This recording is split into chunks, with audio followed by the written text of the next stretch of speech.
मेरा नाम डॉक्टर मनीषा सिंह है। मैं महावीर कैंसर संस्थान की मेडिकल डायरेक्टर हूँ और मैं वहाँ की कीमोथेरेपी डिपार्टमेंट को हेड भी करती हूँ। Yes ma'am, thank you so much. Ma'am, most common और अर्ली सिम्टम्स क्या होते हैं ब्रेस्ट कैंसर के?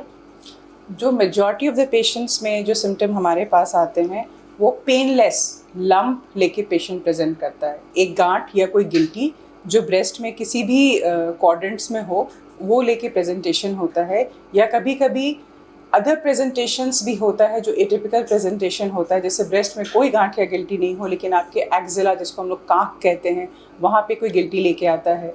कभी कभी ऐसा होता है कि आपका जो निपल एरिया है वो रिट्रैक्टेड हो जाता है, नॉर्मल निपल वो अंदर धंसा की तरफ होता है।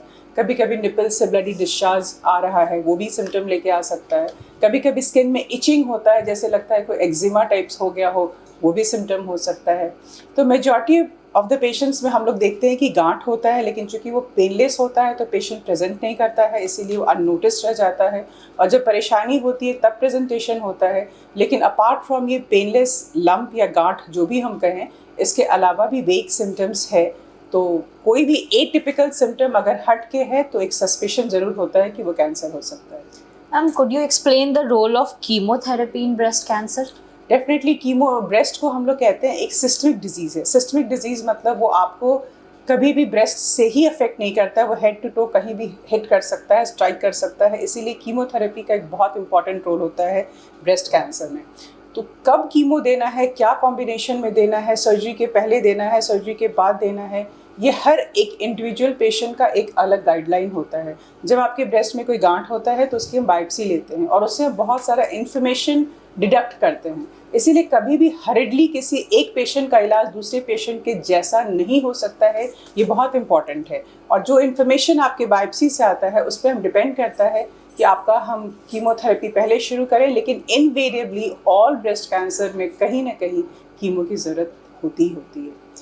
मैम, ये ट्रिपल नेगेटिव ब्रेस्ट कैंसर क्या होता है और इसको ट्रीट करना इतना डिफिकल्ट क्यों है? बिल्कुल, हमारा ब्रेस्ट में ना बहुत सारे रिसेप्टर्स है जो कि एक्सप्रेशन होता है। वो सब रिसेप्टर्स जो कॉमनली हम लोग कहते हैं hormone receptors, ER positive, PR positive या HER2 न्यू, यही अगर तीनों नेगेटिव हो जाता है, ट्रिपल नेगेटिव, ये 3 रिसेप्टर हम लोग टेस्ट करते हैं। टेस्टिंग का जो मेथड होता है उसको हम लोग IHC कहते हैं, इम्यूनोहिस्टोकेमिस्ट्री के थ्रू टेस्ट करते हैं।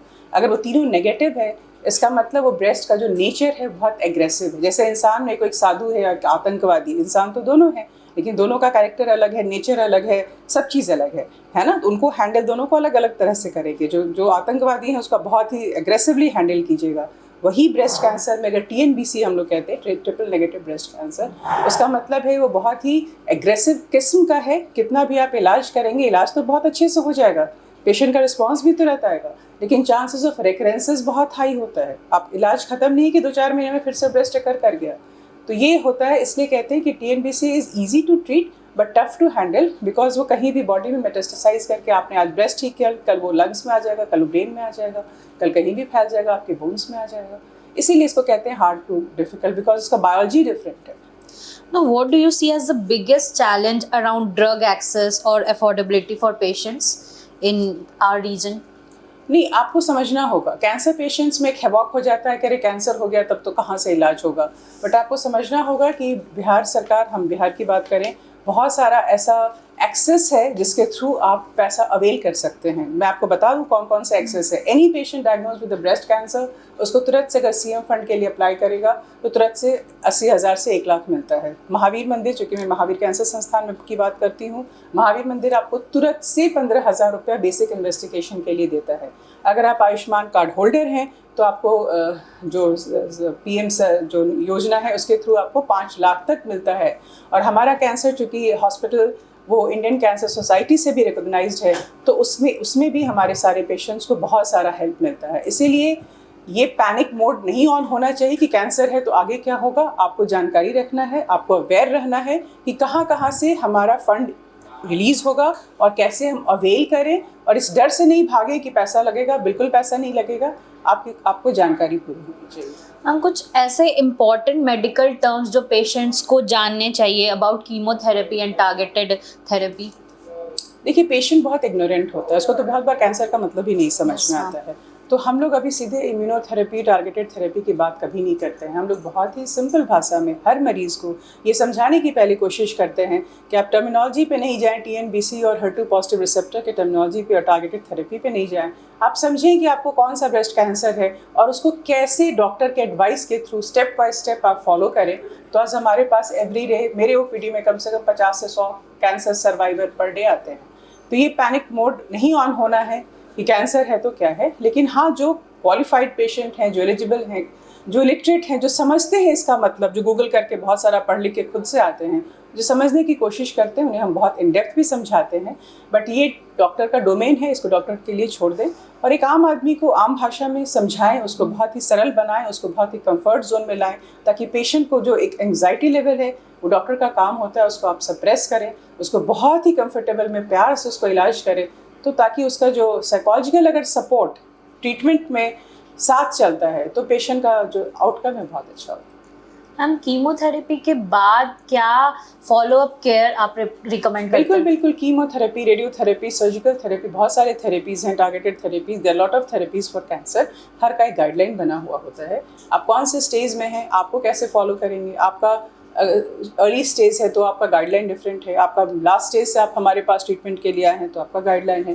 तो गाइडलाइन के तहत हर आदमी का अपना एक प्रोटोकॉल फॉलोअप होता है, जिसमें आपको कराना ही कराना है। लाइफ लॉन्ग एक कैंसर का पेशेंट डॉक्टर के फॉलोअप में रहना ही रहना है। हम क्या इमोशनल और प्रैक्टिकल सपोर्ट मतलब हमें ट्रीटमेंट के दौरान पेशेंट्स को देने देखिए, हम लोग तो एज ए डॉक्टर सबको इमोशनल सपोर्ट देते हैं, बट सबसे बड़ा सपोर्ट होता है फैमिली सपोर्ट। अगर आपका फैमिली साथ है, बहुत बार चूँकि इसका इलाज लंबा है तो बहुत बार शुरू में तो आप देखेंगे कि भर भर के अटेंडेंट आते हैं आपके साथ रहने के लिए, पर धीरे धीरे सबका अपना जो अपना